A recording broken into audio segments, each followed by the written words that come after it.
Anyway, I guess we're down to the starting point. We'll see if we get any other people join us here. We're going to get started. I want to welcome you guys, welcome everybody here, and especially our judge Craig McCord. I was going to ask you, Craig, did you want to do a little bit of a program on any of your stuff here during this meeting? On what was the question again? Do you want to do a little bit of a little bit of a program or show some of your work that you've done during the course of this meeting? Well, I'm not really prepared to do that. Okay. I wish I'd have thought about it. I could have, but Yeah, that's not that big a deal. But I was going to let you do that if you wanted to. Because I've looked at your work online. You do beautiful work. And what I gather, you do everything with a 4x5 camera. Not everything. Actually, I've got three camera systems. I've got a Chamonix 4x5, and I've got an old. Most of us here might remember that the old Pentax 67. That beast of a looking SLR thing, medium format, 125. I've got that system, which I'll use, and I still got a Sony digital system, Sony A7R4A, that I use mostly whenever I'm doing a workshop, because it's not practical to do. Obviously, not 4x5 trying to do it in a workshop unless it's specifically related to that.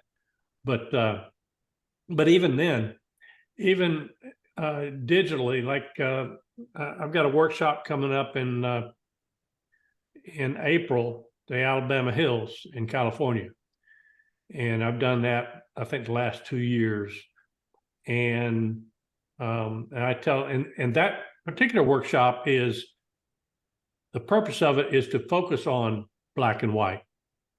Okay. So that's what the focus is. But I also scheduled it during a new moon phase to do some astro night photography, Milky Way shots.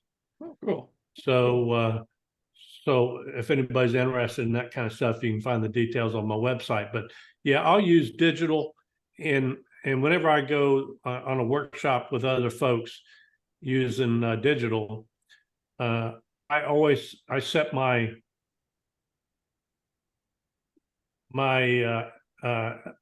LCD to the camera style, if you will, depending on the camera you've got. They call it different things, but I set it to black and white. Okay. And I tell people I don't want to be seduced by the color. I can't. Some people can do this. I can't.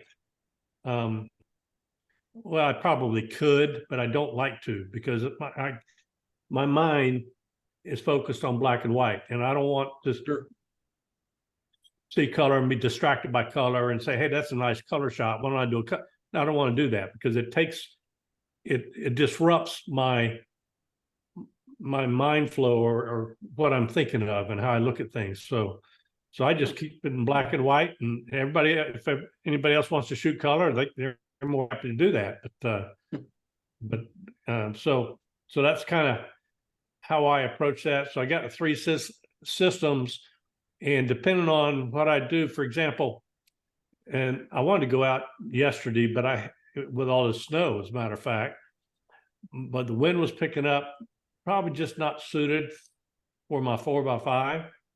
But if I'd been able to go and I had other things interrupt that plan, I'll be taking my Pentax, the 67 system, to go out and do that.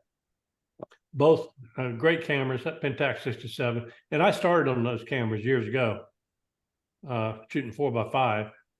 I shot with an old Zone 6 4x5, if you remember those. I shot those, and I also had a Pentax 67. So whenever I ditched color to go back to black and white a couple of years ago, I went and searched for good good quality used system. Of course, they don't make the Pentax anymore, but I found some. It took me a little bit, but I found some good good lenses and good camera bodies and all to be able to put a system together.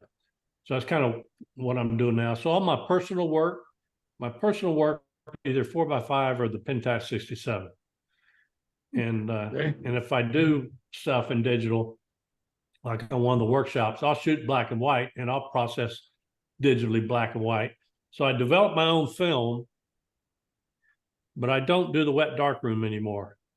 Because over the years I've become more proficient on the computer than I would have been in the darkroom, and I don't want to have to start that learning curve all over again. So that's kind of the way I do things right now. And so what'd you say the name of this workshop is you're getting ready to do out in California? It's the Alabama Hills. Alabama Hills.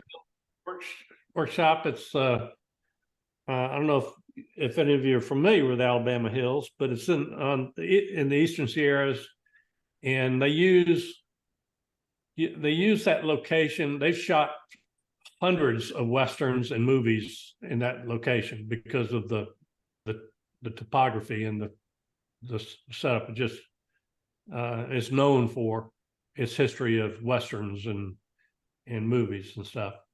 But it's a great location, especially for black and white.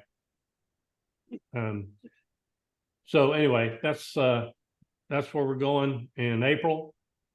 I think it's first part of April. There should still be plenty of snow in the Sierra Mountains. And then the lower area at Alabama Hills is a whole different kind of geography. So you'll see some images. If you go to my website, you'll see some Alabama Hills images that I've taken over the last couple of years.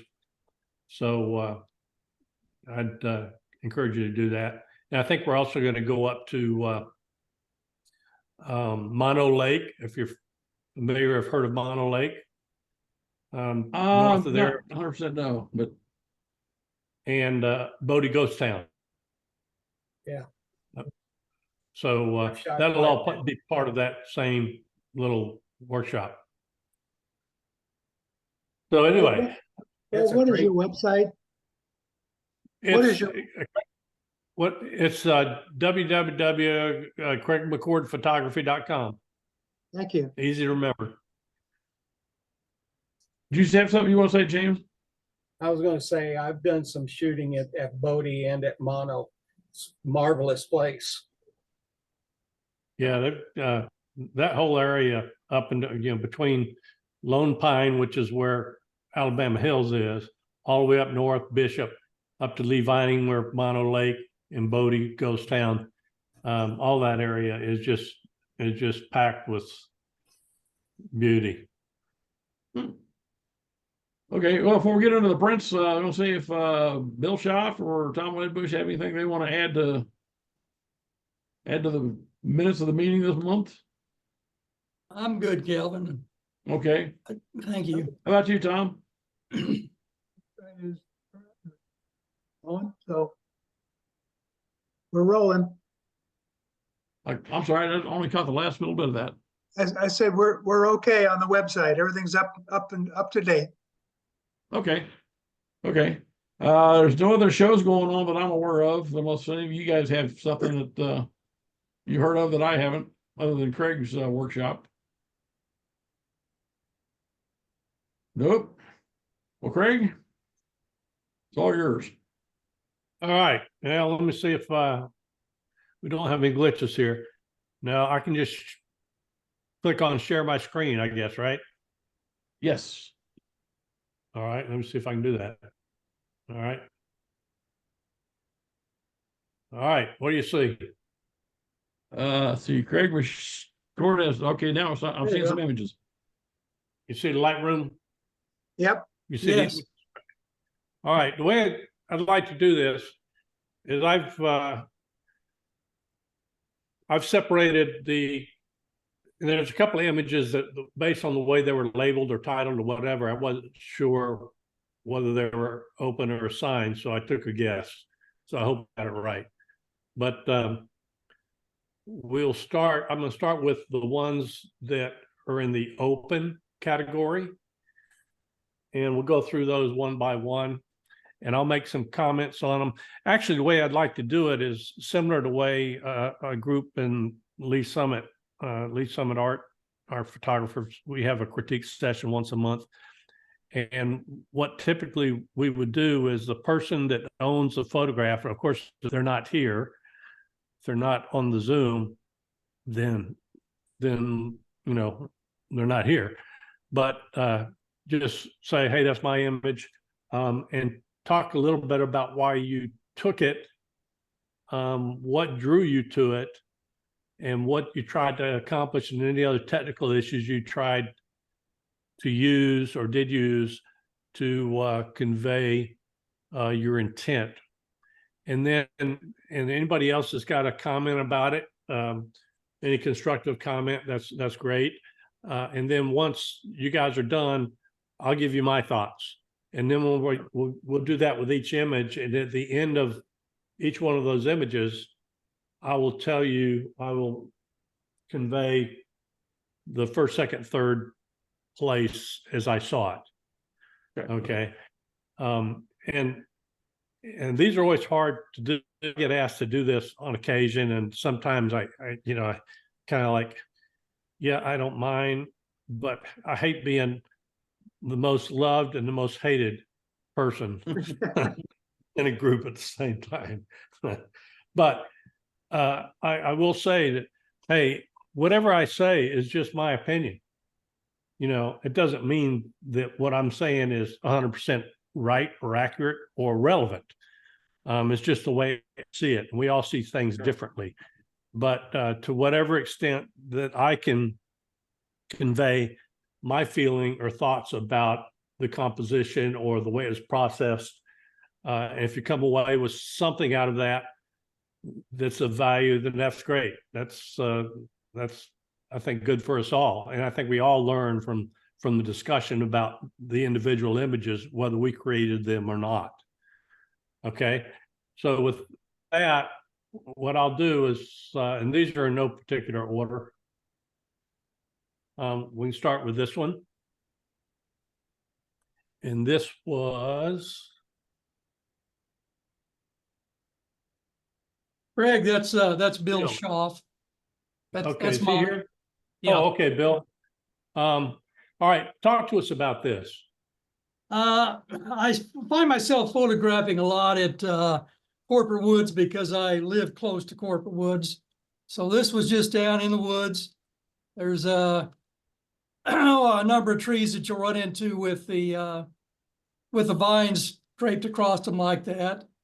And I found it pretty interesting. So that's just a close up. I want to say it might be a sycamore tree, maybe, with vines strung across it like that. So I was just trying to emphasize the vinage basically on this. Okay. And yeah. So that's the location and my thought pattern on the subject I was trying to catch there. So Any thoughts, comments from everybody? The shape of the vines there, and I'm not sure if I'm looking at the lighter color ones or with the lighter colors almost have a human-like form to them. You know what I mean? yeah.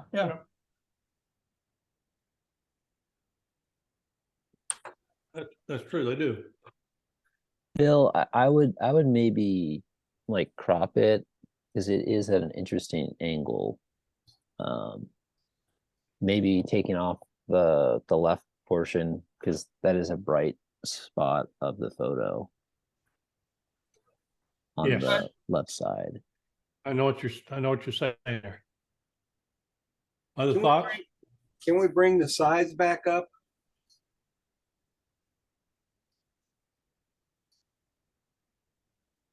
Will that come up a little bit larger? Yeah. There we go. Go. Oh, I see what you're saying. Okay.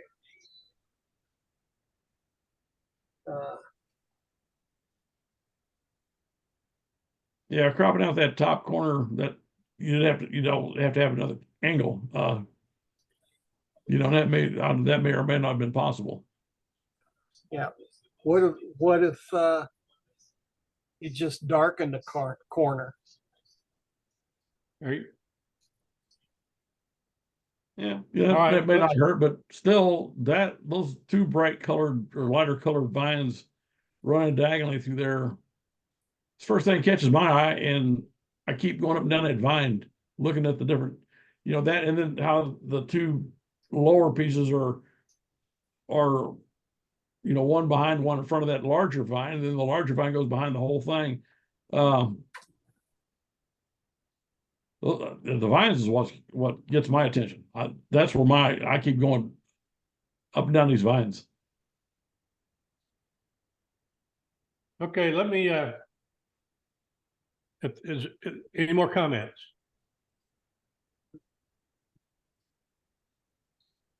I think,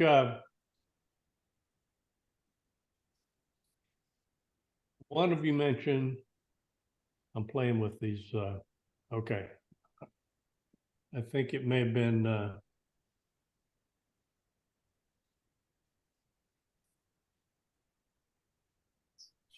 Spencer. I think Spencer made a comment about the left side, the upper left. All right. And that was my thought. I like the composition overall. There's a couple things that I would suggest. As we all know, your eyes are drawn to what in an image first off? Right. Brightest spot. Bright spot, right? The lightest portion, which is where? Right up in that left corner. So you can't help but be drawn almost out of the image because your eyes are not on the subject. I think I lost my light, but they're on that area in the background. So here's what I would probably do with this image real quickly is I would, let's say, take a linear gradient here and I'm going to just bring the exposure down. Yeah, that's what I was. And then I'm going to do this again. Linear gradient. I'm going to do it the other way. And what I'm going to do, Like, bring clarity up. Maybe the shadows just a little bit. there you go. Now,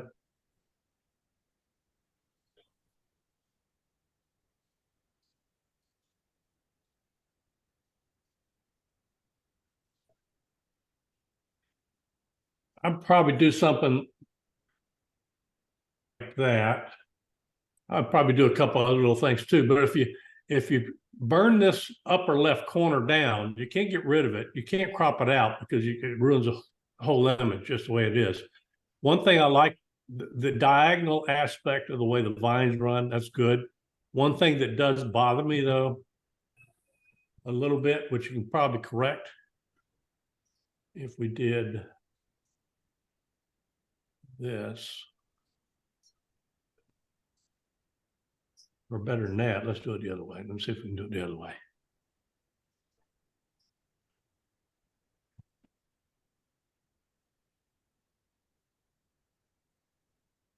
Now, what I did here was that little vine there was coming directly out of this corner.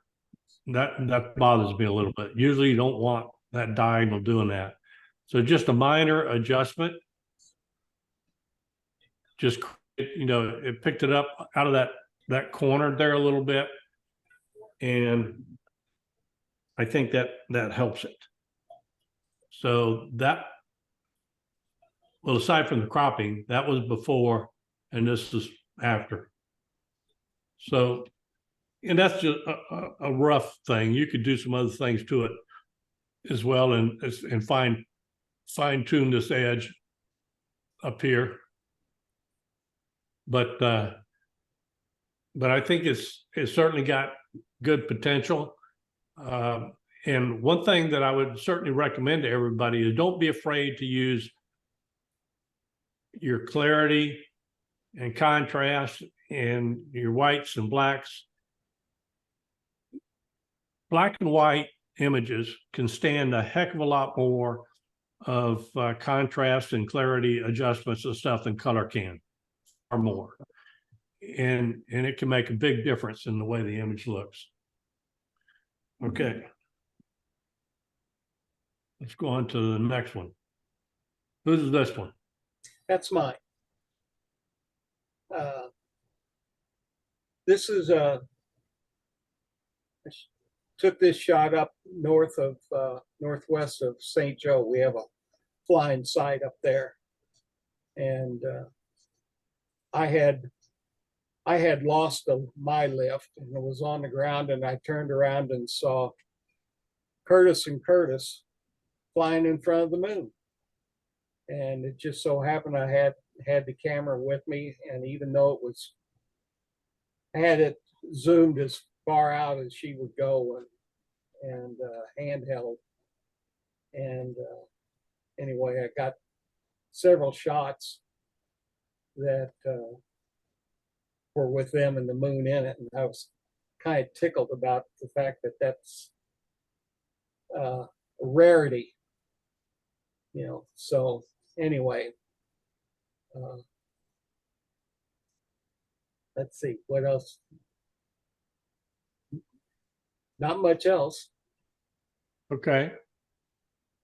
All right. Remember what time of day it was when you took these, James? I was thinking it was about like 7 or so. We were starting to lose the heat of the day, and I had to land, and so I figured that it might have been about that time or so. With them being on paragliders, they can handle a lot less wind and lift than what I could. So, and just got lucky, Well, Hey, Jim, where's the light source coming from that is kind of lighting up the parachute or the glider? The sun hadn't, it hadn't set yet. It was still. Oh, okay. Okay, so it's still. And then I tilted it a little bit more to get a more of a vertical image out of it, than because it would be slanted a lot more to the right than what you're seeing. Gotcha. Okay.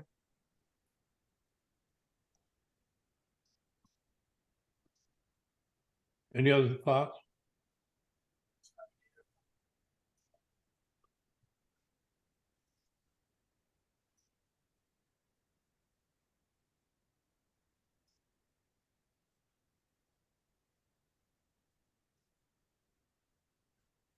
One thing, this was shot digital. It's not film, is that correct? Yeah, it's digital.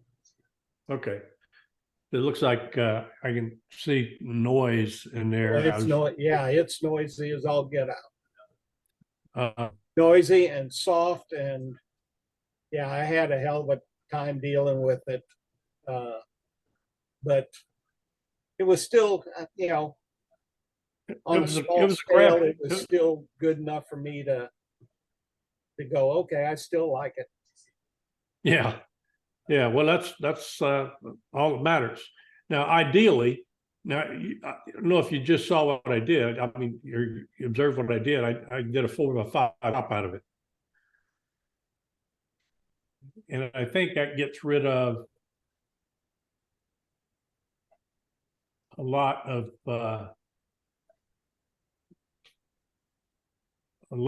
negative space that you don't really need. Well, I went back and forth with that, and I decided that it was still a couple of the other images that I finally like on this here, like way you got it cropped. I still felt it was still too close to the top. And I wanted to have that space between, to where it was about equal between the seated person and the top of the glider. And I couldn't ever really, I don't know, I didn't, yeah, it was, yeah, I pinned it down that far at least a couple of times and ended up going back. Well, that's fine.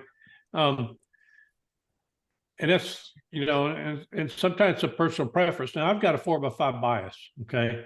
One thing I don't like about the 3:2 aspect ratio on vertical compositions is the fact that they just look too narrow and tall for me. And oftentimes what I'll suggest to people, and of course you should always crop to what works, right? Don't get locked into any kind of aspect ratio. Right.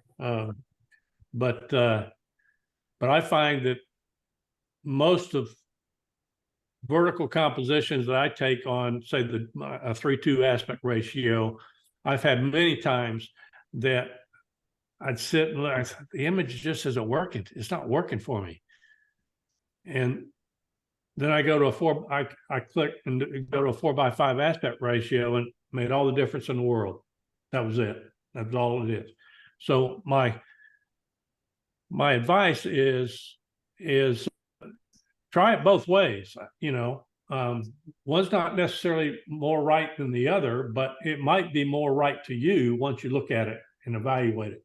So don't just be locked into a 4x5 or a 3:2 aspect ratio. Okay, if you back out just a little bit, give it a little bit more top and bottom, and then if you can tilt it, you to where you rotate it a little bit to the more to the right.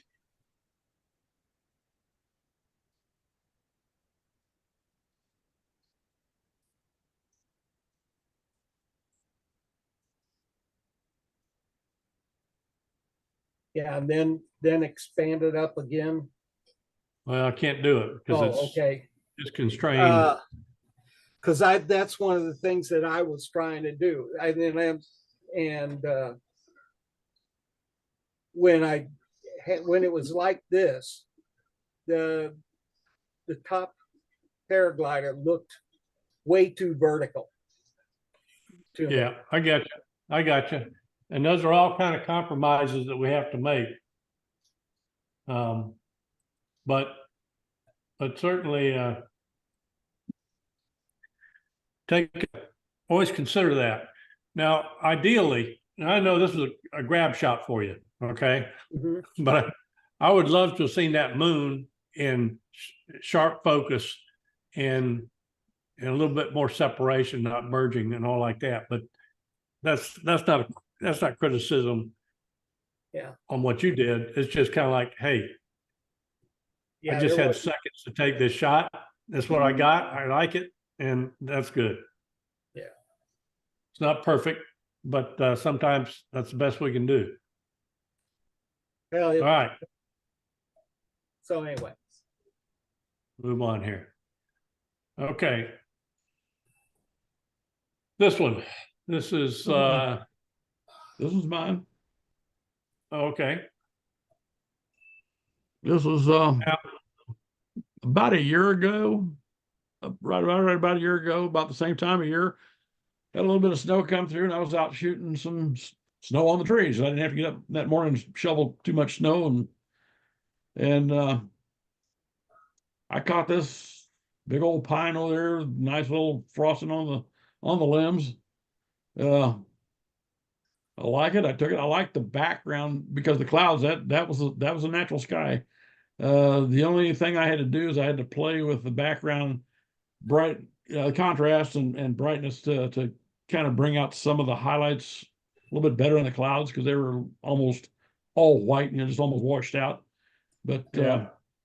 and the only compromise I had on this is that at the end of this road, just where it curves, there's some evergreens down there, and they just look black. It's because they were in shadow. I tried to bring that up, but when I did, I just couldn't even bring up any detail in there it was worth looking at. So you throw me your comments, and I'll tell you where I took that. So what? I'll say you give me a few comments, then I'll tell you where I took that. Oh, okay. I don't know if anybody can figure out where I took that photo. Maple Hill Park. You're not far off. I do see a water spot on the left side, left center in the Right there. sky. Yeah. Right there. Yeah.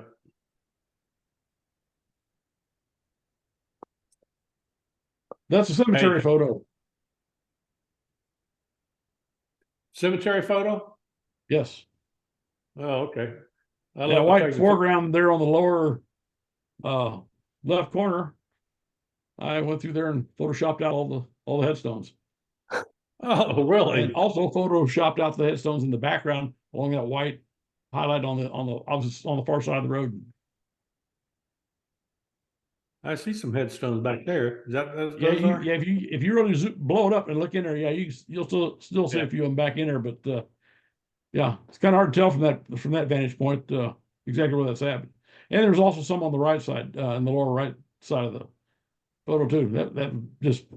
That's one of the older parts of the cemetery up there.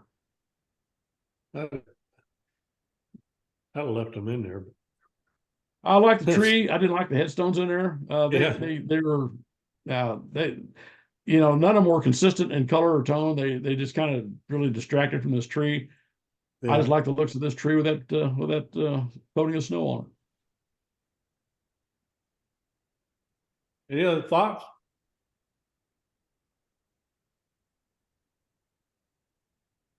Okay, what I do like the contrast. I don't know if it's maybe like too much, or maybe like just like maybe a touch down, maybe. But it just depends on like what mood you're looking for, Calvin. Sure. So those other trees in the background, I didn't touch those, and actually didn't touch this tree. The only part of this I really touched were the headstones, and then I worked on the brightness and the contrast of those clouds, which were, that's the sky that was behind it. So I wanted to bring the detail of those clouds out just a little bit. okay. Let me try something here. If I bring up the shadows a little bit, you start to get a little bit of detail in there. Reduce the contrast a little bit. Brought the whites down just a little in the highlights. Now there's a few things you see. Whenever I brought up the shadows, you start to get a little bit of texture and stuff in your road here, and more on your tree. And you bring up the shadows a little bit in the dark areas, and some of this in here. So you could play with some of that a little bit, I think. And again, like I mentioned before, and you want to look at this. This bothers me right here. But again, it's easy to fix.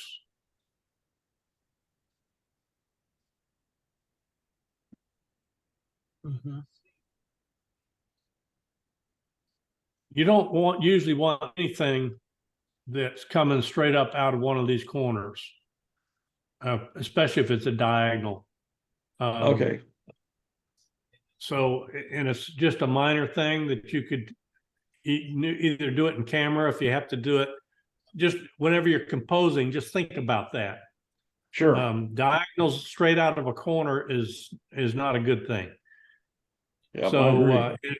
and if you did notice it or whatever, and you're in post in Lightroom or darkroom, whatever, just crop it just a little bit where it's, remove it from the corner. So you haven't drastically changed the composition, but you've corrected one thing that really takes away from it. Sure. So and I liked what you did in the sky. You created drama in the sky. Well, just try some just for fun. See how well this sky. Well, it actually did a pretty good job there, didn't it? Now, if we did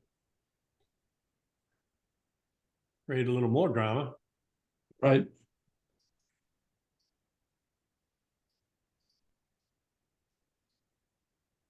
that's just a personal taste thing, if you like it or not. That's one thing you could do as well. Just Sure. create more drama there. It honestly could be Okay. like a movie poster for a horror movie, like Christmas is coming or something like that. Yeah. So that's before and that's after. Sure. Before, after. Okay. So I reset that. Let's go on to the next one. Oops, never mind that. All right, who's this? Not here? He's not here tonight. Okay, go ahead, give me your thoughts on this real quick. I'll speed it up a little bit because we'll be here for a while. Is this Dennis Lindell's? Yes. The mural on the side of a building, obviously. Right. I've never seen that before.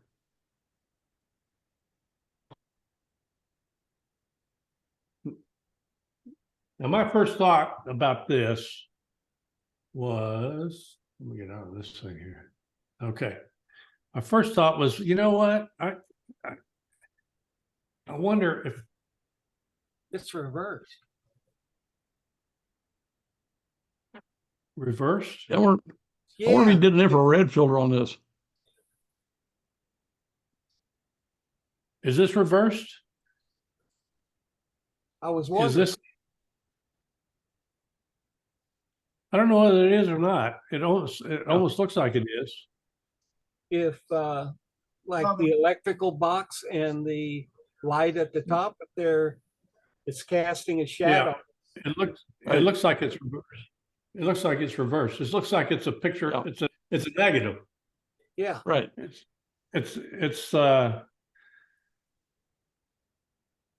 and that's interesting. But regardless, we'll accept it either way. Compositionally, my first thought was, you know what? Why wouldn't I just do something like this and get rid of some of the other stuff? So I did this. I said, well, you could do that, but you know what? I thought about it. I looked at it, and I says, I don't think so. I don't think so. I said the person that took this shot.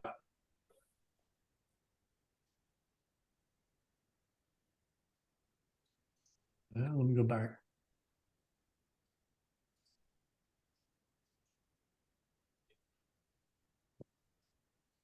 Probably did this for a reason, and the more I looked at it, the more I agreed with what he was doing, because leaving this area above and below here adds context to the image. Clearly, you see what's going on here. It is obviously on the side of a building, a mural on the side of a building, and down here's the side of the road, and I'm convinced now that you're right, this is a negative. But so it's very interesting. And I have to say that I like it the way it is. I like it the way it is. Very graphic, very sharp. I can't criticize it much more than at all, really.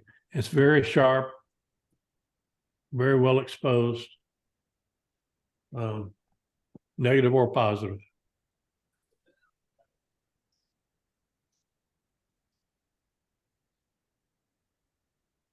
I used to take, when I was thinking about it, I said, you know, I might have taken this just straight on.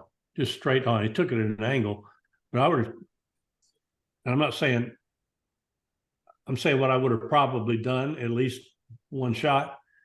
My first shot would have been straight on. But that's just me not thinking out of the box, you know? Mhm.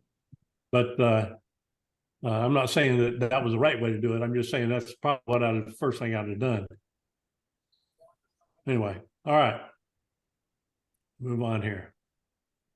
Now this one, who took this? I did. Spencer? Yes, yeah. So Um, this was at a event, and I was trying out two camera bodies, because normally I would just bring one to an event. So I believe this was just naturally lit.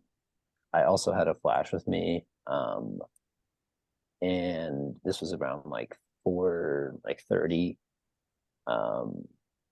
So like a portion of this room was good lighting, and then a portion of it was not. So, and I was just walking around trying to find reactions, and this person appeared in front of me. So well, it just worked, didn't it? mhm. Anybody have a quick thought about this before I make a couple of comments?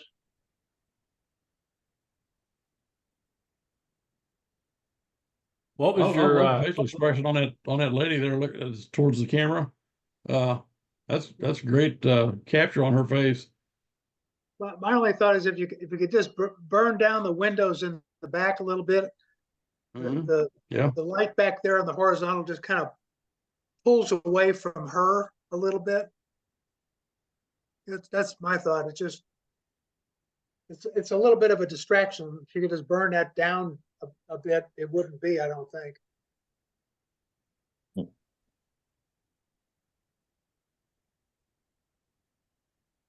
But it's a great reaction though. that is.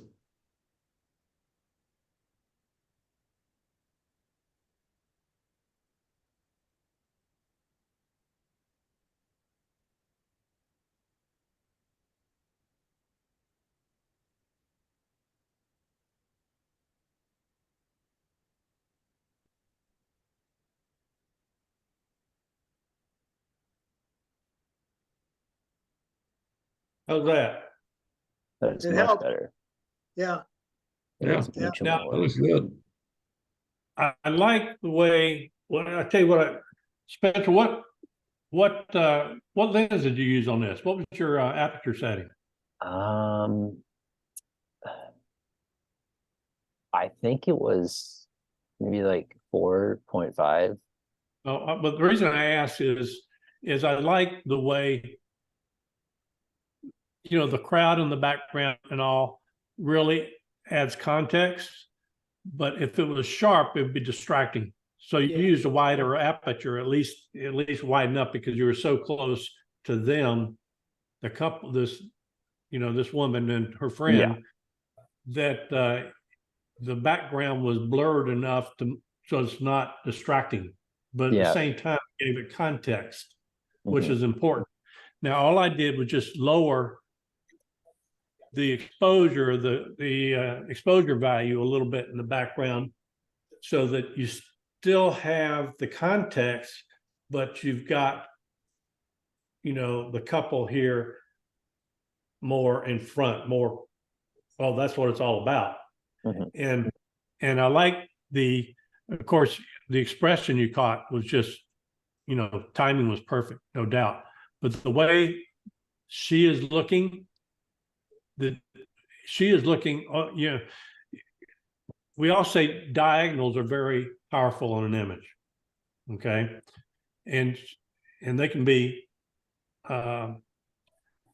very obvious diagonals, like a diagonal line, or they can be implied diagonals, like her sight line. And her sight line is looking up into the, well, to her right, but to the left in the image. And that provides, if she was looking directly at the camera, I don't think this image would have worked. But the way she's looking, and the direction she's looking, really makes this image. Mhm. Any other thoughts? And the other thing I like about, you mentioned her line of sight. If she would have been looking directly at the photographer when he took this image, more than likely she would have put on what I call a camera face. Yeah. It would, I she would try to did pose her face for the camera. I did have This is a some- natural some shot. It's people- her natural expression. And it works. It works great. Actually, I did have a lot of people that like had that, but I mean, I still delivered those photos to them because they want to see themselves. Well, of course. Right. Whenever I'm in a crowd, or if I'm in a family get together, whatever, I like to get back away from them a little bit and start shooting from the sidelines or from a corner of the room. Yeah. So that they're not looking at me. They're not paying attention to me. They're doing what they're doing without thinking about what I'm about to do. So, and you get more honest, sincere expressions from people that way than if they're trying to put on what I call a camera face. Yeah. Well, you captured the emotion and everything in this image. This image is a great image. All right, let's move on. All right, That's mine. Alvin. Bill Staudenmeyer. I was trying to figure out what I could shoot for the open, and this is sort of just a grab shot. I wasn't sure about the vertical posts on either side, but I decided to leave them in. I basically had to have moved everything over and just had the saw within the 2x4s. So. Well, any thoughts?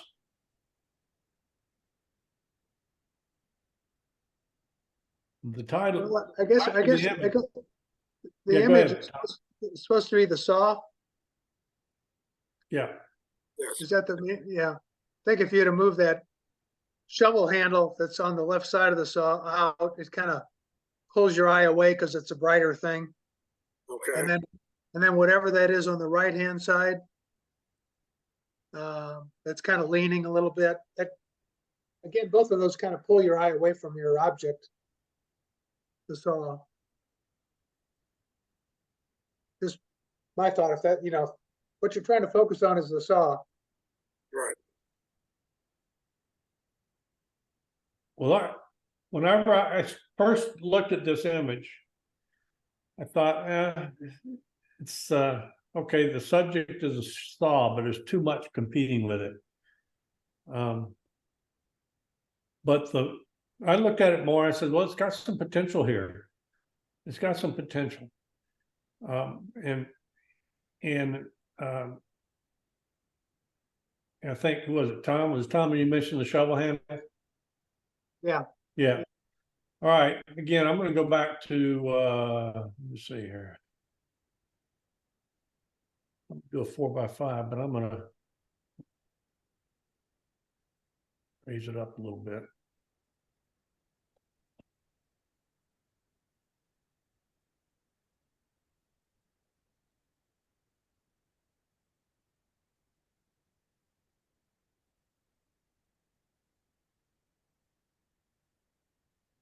All right, now, as I look at it, get rid of that shovel handle because Tom was right.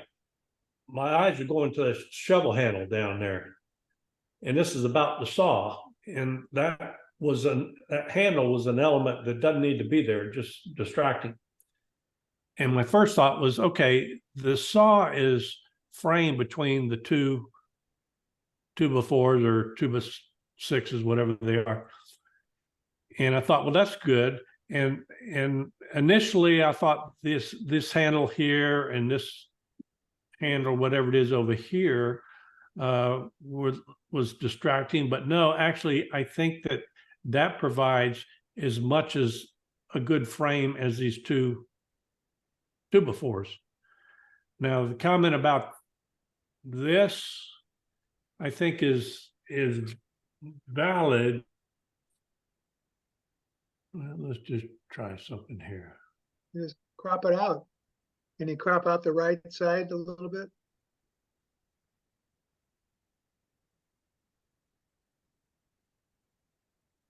There you go. Now that's your picture there. Now those two brighter things are kind of framing it better, Yeah. more as well as the 2x4s. And then would Right. you also crop a little bit to the left side as well, or would you leave that piece of wood in as well? This here? Yeah. No, I'd leave that there.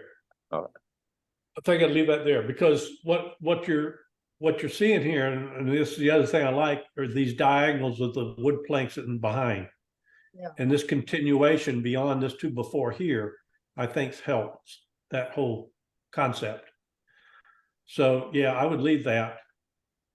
And now this is a much simpler image than what we were looking at before. And it is about the saw.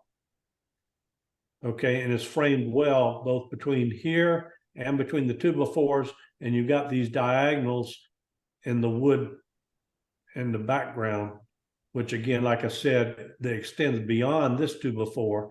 So I think that's good to have that.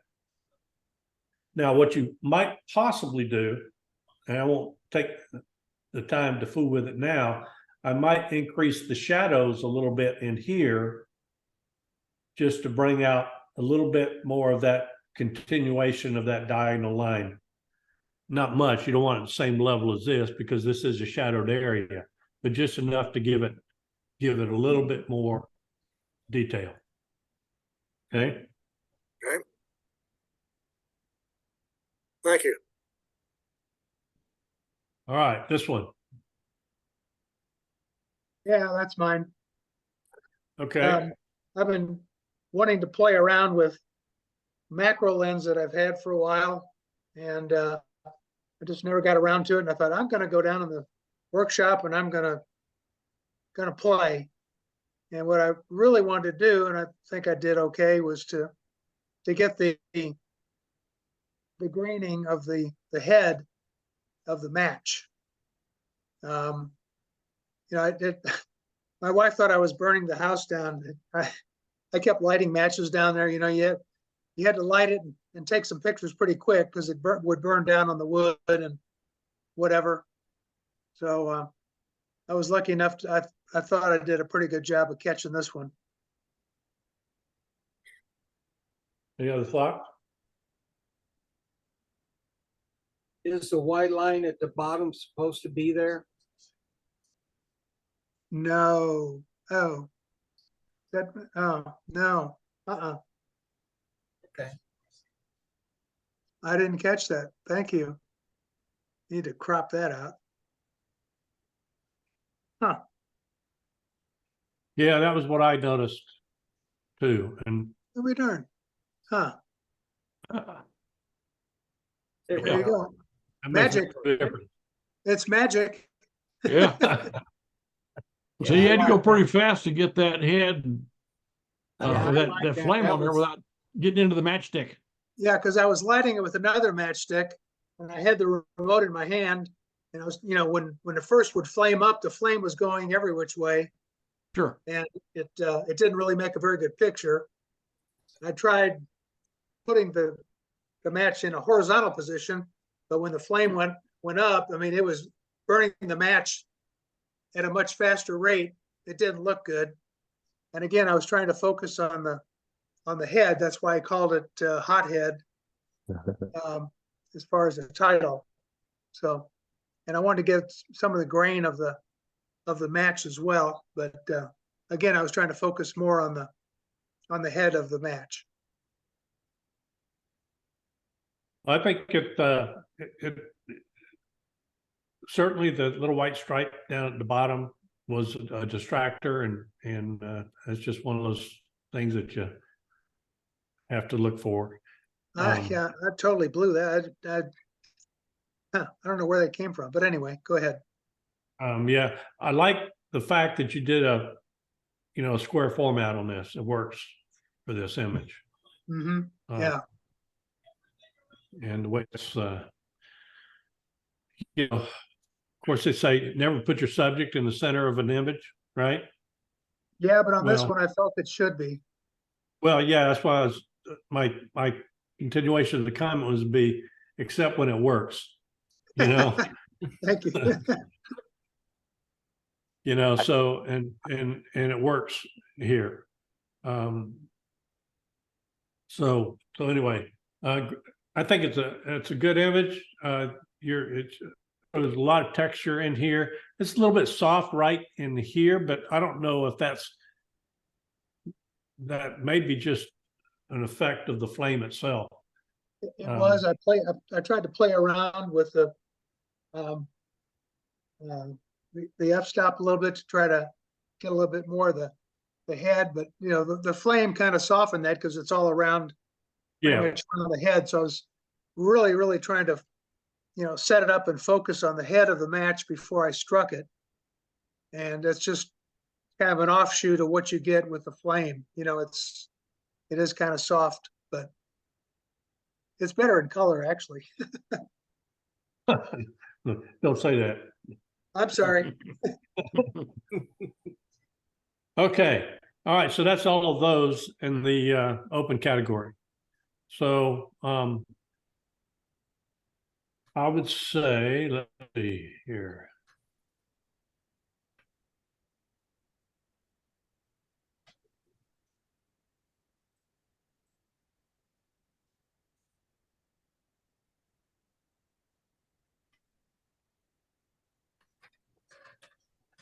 Is Santa real? That's number one.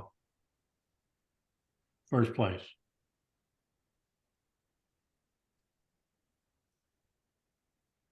Bug-eyed is number 2.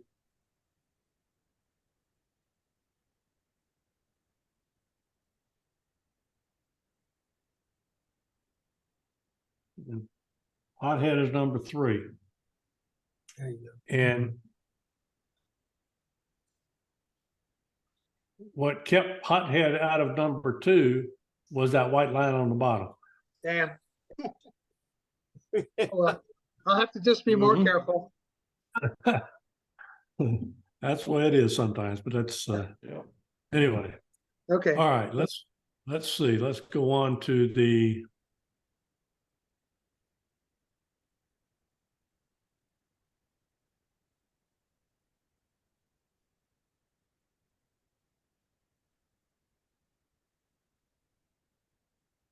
sign. Okay. All right. Who's this one? That's mine. Okay, James, Yeah. tell us about it. Actually, this was just on the outside of Worlds of Fun. And it was dark when we were leaving, and the way they had it lit and stuff intrigued me, so I decided to put my kid in front of it. And so we did a portrait with it. And then for the assignment, I took him out because I didn't think that he fit the rest of the criteria. Okay.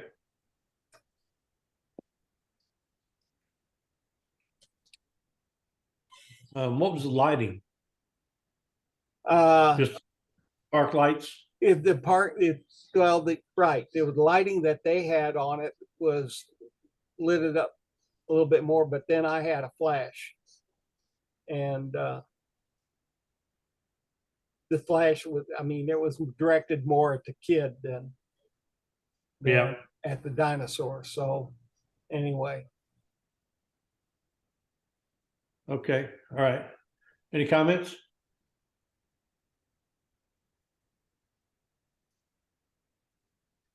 All right, James, what exactly was the shutter speed on this? Do you know What was what? the shutter speed?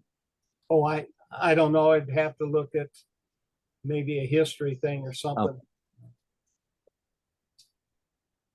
Because it does seem a little soft. Um, that's my only comment, but I really do enjoy this photo because it just really is a lot of fun.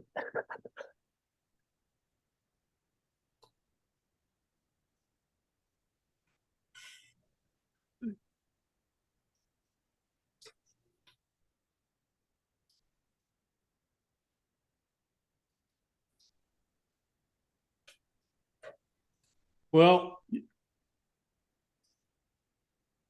Spencer, you're right. And I didn't actually even notice it as much, but it is a little bit of soft as you look up into the eyes and around the nostrils or whatever it is. It is a hair soft, but still an interesting image. It's also a square image, which is good. The only thought I have is there's too much negative space over here. So I would have cropped it in probably about like so. You got plenty of room still down here below his claws, and it puts your his head more on that intersection of that upper left.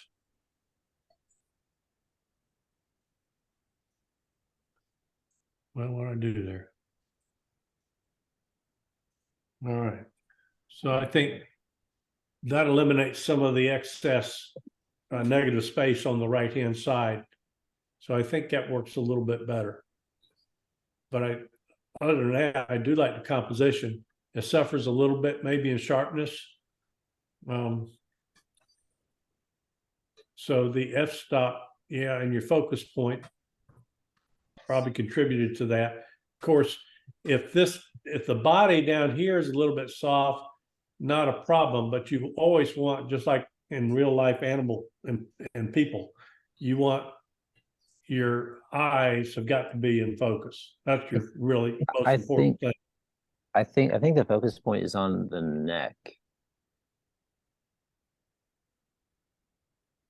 Because that looks like it's the most detailed potentially there. The teeth look pretty good. I was gonna say, So yeah. All right. Any other thoughts? Who owns this? That's mine, Bill Stoudemire. I Bill? was trying to, I got several lights in my workshop and I kept turning one off and one, just adjusting lighting to see what I could get as far as low key in my messy workshop. Looks like my workshop.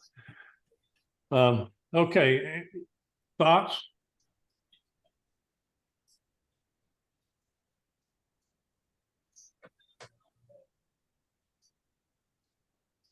All right. I will I'll just go ahead and make a few comments about it. Again, what attracts your eye, the first thing, is the bright objects in the scene. Got this on the left side, and this up here is troublesome. That little ring. Yeah. And then the center of the image is really dark, and that kind of looks like just a hole. So what I would do here,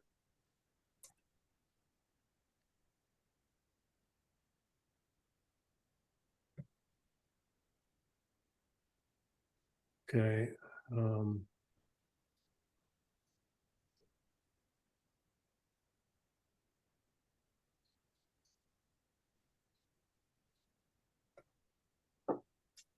Now I am going to, if you will allow, I want to tone this down on the left-hand side. So I think the first thing I'm going to do is take a brush and just, I'm being kind of crude here, but just for the sake of time.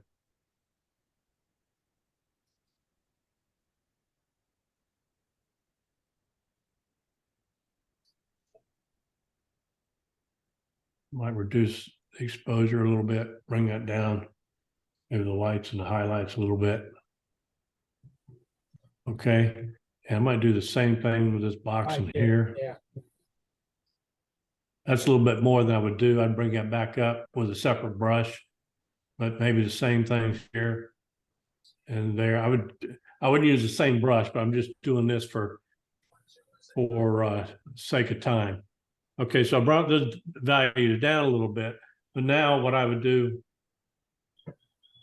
is I would come in and take a radial gradient.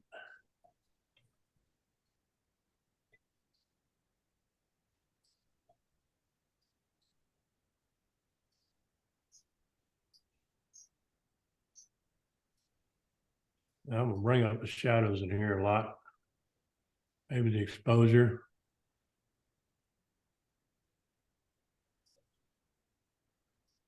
Maybe some clarity. Now we're bringing up some, this is something you can think about, but as I'm doing this, because that was so dark, there's a lot of noise in here, but you probably still work with that a little bit.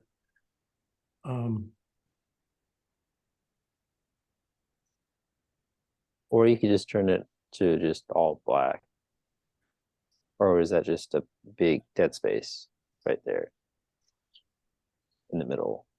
I always get lost on those damn stuff. Okay, now, and I'd still bring this down a little bit. There's some other things you could do with this, but I think you can kind of see, go from this to this, basically. There's some other adjustments you could do to really fine tune it, but I think it's an image that could be salvaged, if you will. This is just too dark. I mean, it's too, you got this very, on the left-hand side is just way bright because of the light that was coming in. And this is so shadowed, and it's such a large portion of the composition that it needs to be brought out. It needs to be brought out, something like that. And you could do some other things in here too, but this could be a good image if you took time to work on it a little bit and fine tune it. But that's kind of my thoughts on it. But yeah, that original thing, particularly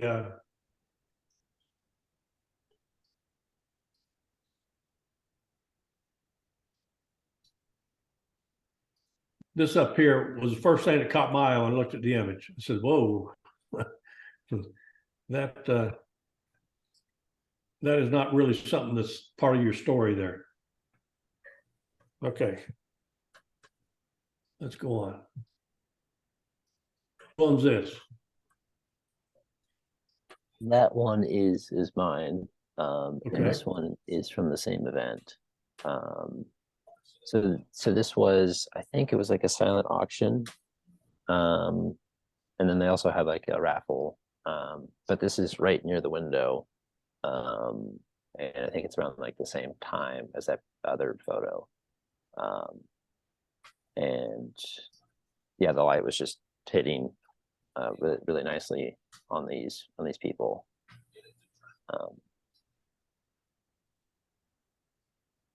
So Okay. Any thoughts?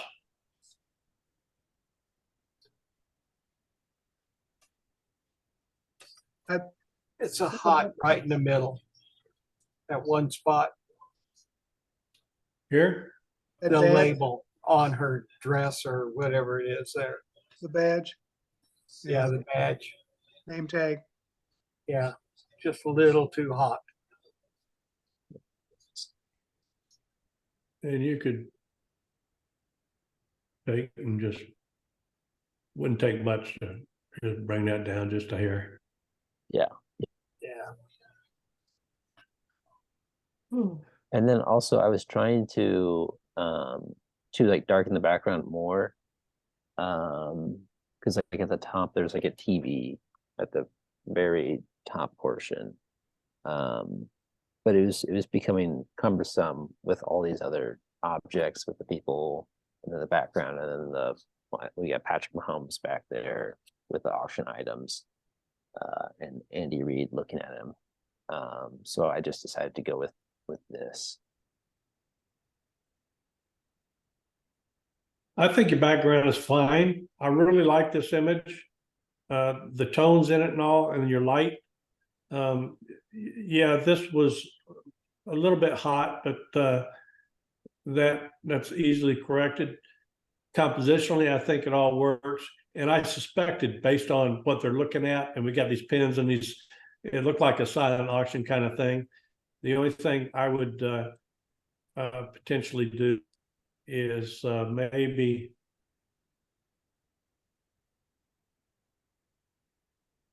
just bring that up a little bit more.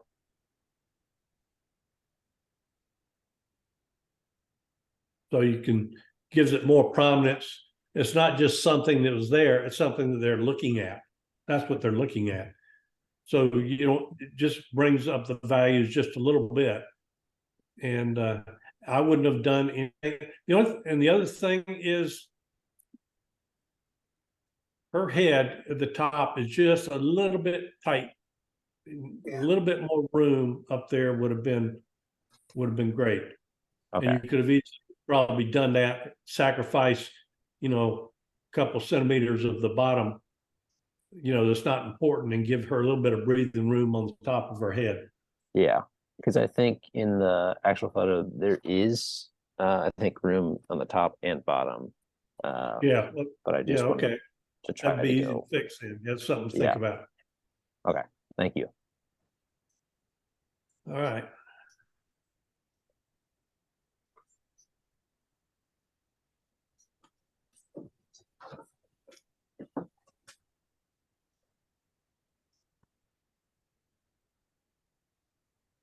All right. Alan, This this one's yours? mine. This is mine. I call this one Out of Africa. This is a little stone figure of my wife's that was actually carved by someone in a village over in Africa, and it was imported. She liked it because of the markings on it. This actually is made out of a piece of black stone. I don't know what the stone is, but they've carved these lines and shapes into the stone and painted them white.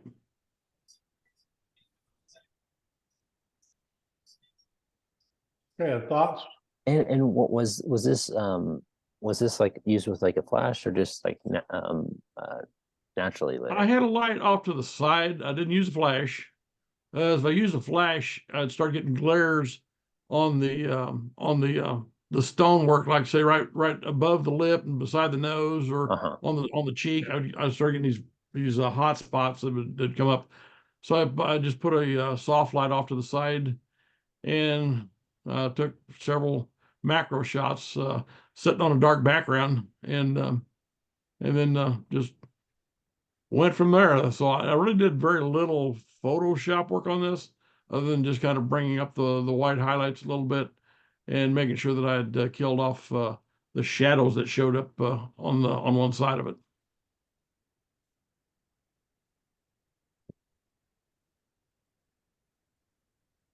Well, I like this image. And again, I think this, and you know, you all can, after we finish here, you can say that, you know, that guy didn't know what he's talking about. But my wife tells me that all the time. But I would say that again, it's about the negative space thing. If you go 4x5 and get rid of some of that, Mm-hmm. Sure. then that makes it more about the image. Now, if you went square on this, it's too tight, so Right. you can't go square. But I think the 4x5 is a good compromise between the 3-2 and the 1-1. You know, Right. so I think that that looks good. I like this because of the graphic nature of it. You know, it's a very interesting image. Now, I almost played with the exposure a little bit, and it's just, I'm not saying this brings out a little texture in it, but that's a personal choice. It's not a criticism at all. You might like that, or you might like the fact the way you've got it here, where no, it's all about just the pure white graphic nature of the whole thing, the black and white graphic nature of the whole thing. There's nothing wrong with that. Right. It's a piece of black carved stone, really dense Yeah. stone. This little figure is about 2.5, maybe 2 3/4 inches tall. Oh, really? Yeah, it's fairly small. It could be 4 foot tall. You know, you don't have any way to scale. But the only thing is the ears up here are a little bit soft. But if I were taking it again, I'd try to look at that depth of field thing and see if I couldn't make them a little bit sharper. But overall, I think it's a good image.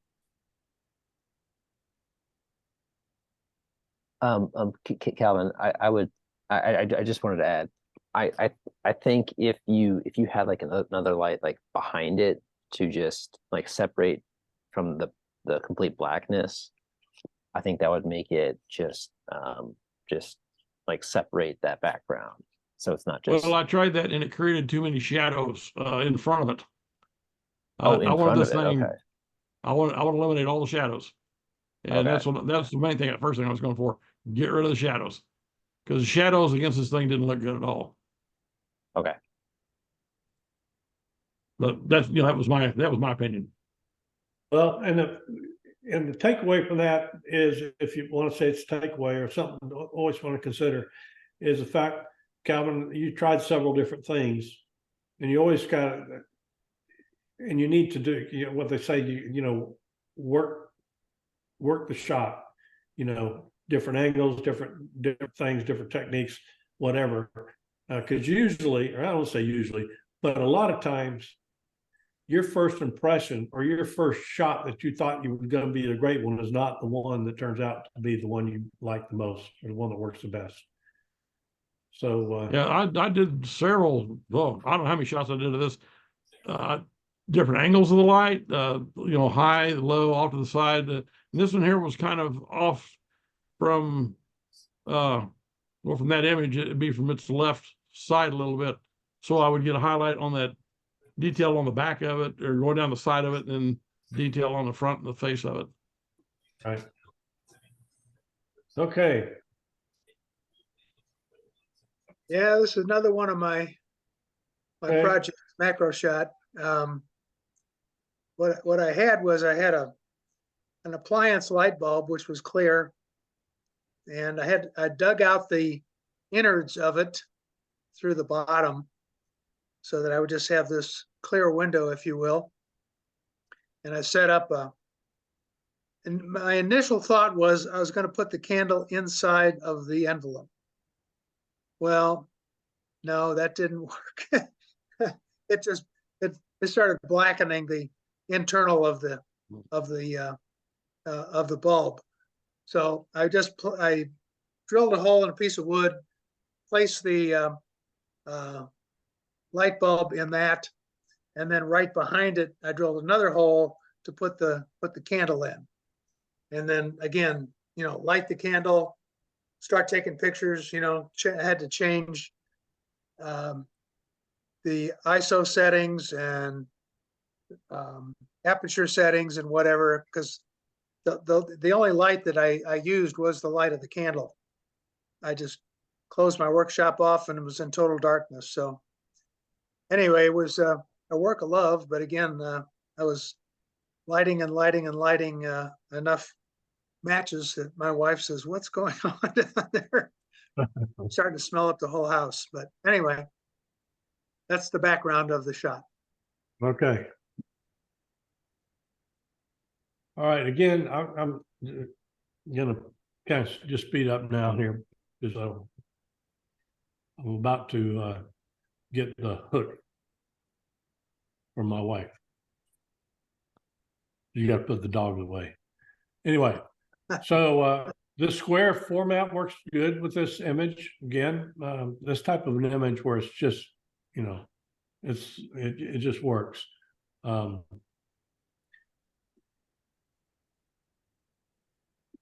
The exposure and everything is good. Best I can tell, the focus on the candle and everything looks good. Of course, the bulb looks soft, but I think that's just because of the bulb itself and the light and everything. It's not. And it's also sitting in front of the candle. I was really trying to sharpen in on the candle. Oh, I got you. Yeah, I got you. Yeah. So the Yeah. depth of So it's field going to be soft. it was tricky. Yeah. Right. Okay. Any other thoughts? Down right along where the base of the bulb would be, looks like there's some brush marks from where you may have painted No. out some of the. No, that's just the natural top of the receptacle or where the screw in part at the bottom. You talking about the very bottom there? Well, Those vertical- I think just before you get down to the bottom, right here. there's some areas where it looks like there's been some paintbrush strokes or something where you. Right in this area. No, a little higher, just right there No. across from the bottom of the candle, might, on the other side of the candle. might, Something on the light bulb. might be just the light, whatever, from the bulb. I'm not sure what that might be. Could be some contamination inside the envelope of the glass. Maybe some leftover soot. Well, no, I tried to clean that out. It's pretty, wasn't easy to do because the hole was only like Sure. about 3/8 of an inch diameter when I was done. Sure. Yeah.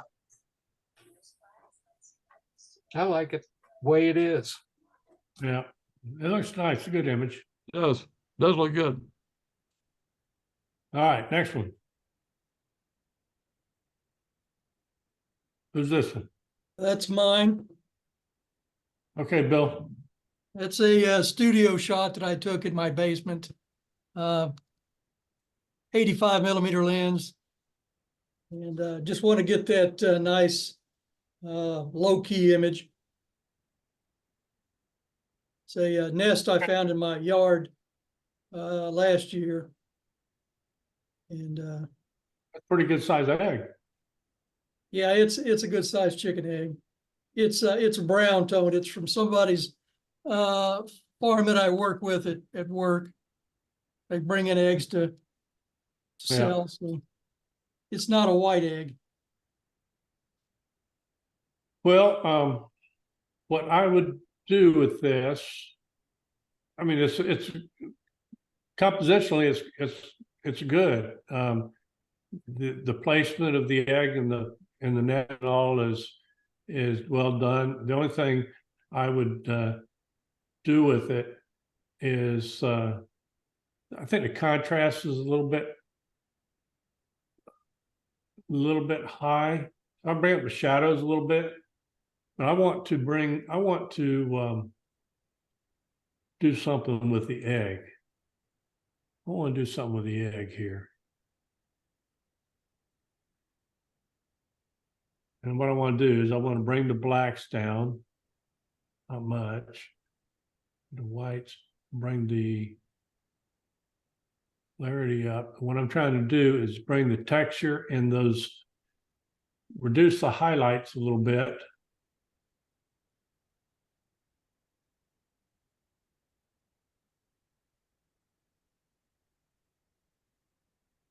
Bring the blacks down a little bit more. Wanting to get more of the texture of the egg and these little brown or the black spots on the egg, bring those out a little bit. Now, and I've reduced the contrast of the nest itself a little.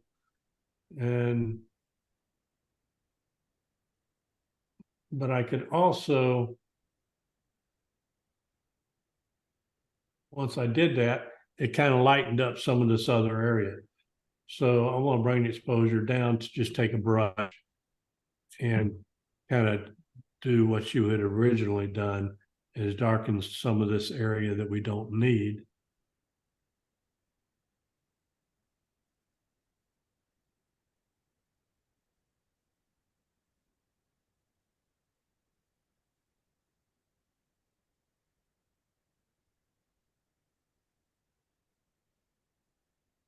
That was the original. That's the Looks good. original. Yeah. This is the correction. Yeah, looks good. Yeah, I like the texture of the egg, yeah. Greatly Yeah. improved. Yeah. So, okay, that was the last one. So let's go, let me see.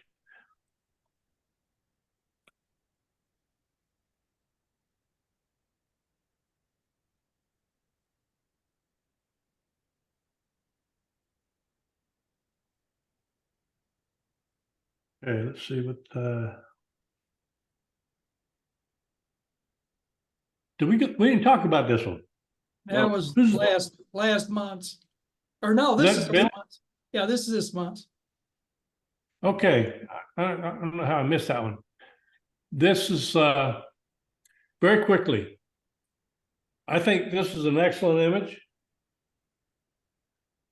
And what really draws me to it is probably anyone would say is that eye on the right. This is well exposed,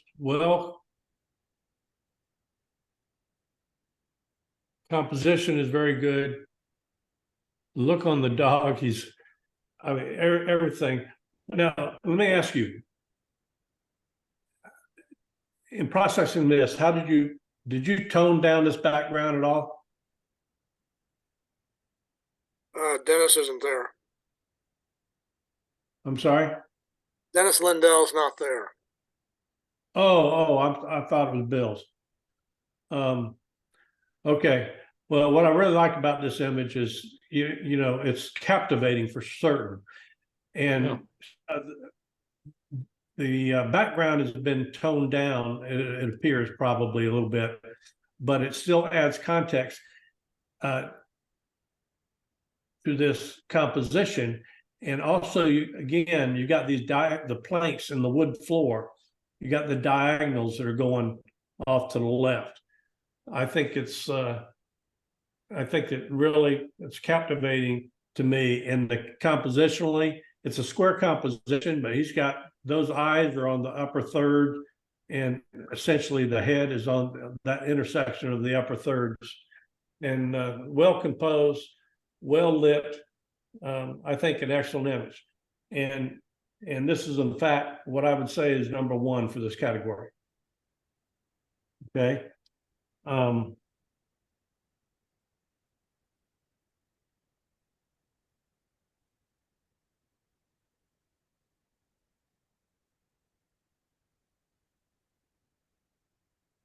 Is this the Patrick Price? Is that what this is? Yes, this is the Patrick Price. This From is State number Farm. two. Number two. Okay. And number three is out of Africa.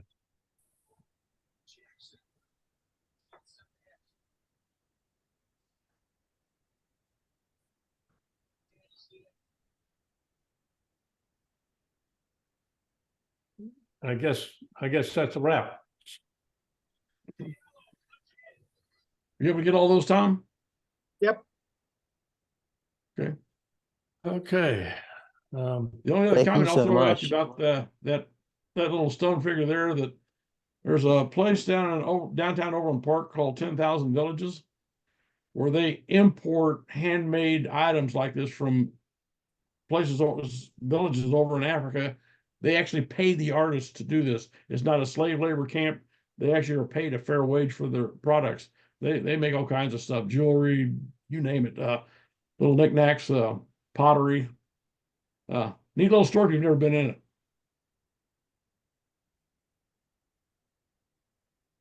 All right, guys, I gotta go. Put the dog to bed. Okay, And thank you. I Thank you, enjoyed Greg. it. Thank you. I Thank hope you. I haven't made any enemies. Oh, no. Appreciate it. Appreciate it, Craig. Not Love a your problem. You comments. guys take care. All right, All Thank you, right, you Craig. too. Thank you. out of here.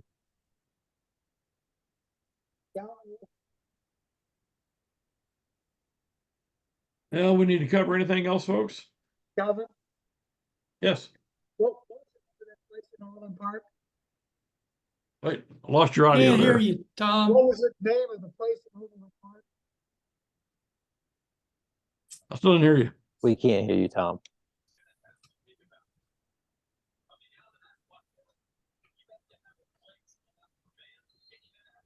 Now you're muted. I don't know. Anyway. Try it again. I hear you now. Okay. That place in Overland Park. Nah, I've lost the audio again. Okay. Okay, good.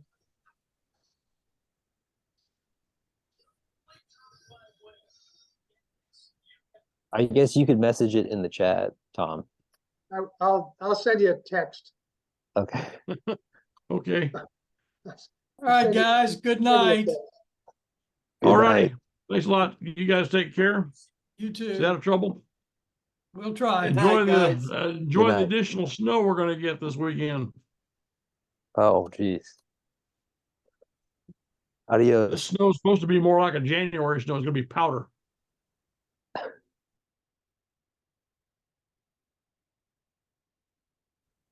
Can you hear me now, just for the hell of it? Yes. Yeah, I hear you. Oh, now, okay. I don't know what was wrong. Well, what was the name of that place in Overland Park? It's called 10,000 Villages. Village. Okay. I forget the cross street there, but it's on the is that Santa Fe, Bill? The main drag goes through Right. downtown Overland Park. It's on 79th and, no, 80th and Santa Fe. 80th Santa. There you go. Yeah. Have you guys been to the new pop site? I've lost audio on you again, buddy. Okay, don't worry about it. There you are. Now I hear you. There's a popcorn place on the corner right there. Gives all sorts of popcorns. Really? Huh. Yeah, it's a great Okay. place to go. I mean, they've got popcorn that tastes like pickles and Oh, jalapenos and grapes and I mean all sorts of fruits and vegetables. I mean, it's incredible. Yeah, wow. yeah, and it's not real pricey and it's just a lot of fun. Wow. So give it a try. All righty. See ya. Bye. All righty. Take care. Be careful. Good night. Well, Mr. Bill, I think I'm gonna sign off and call it a night.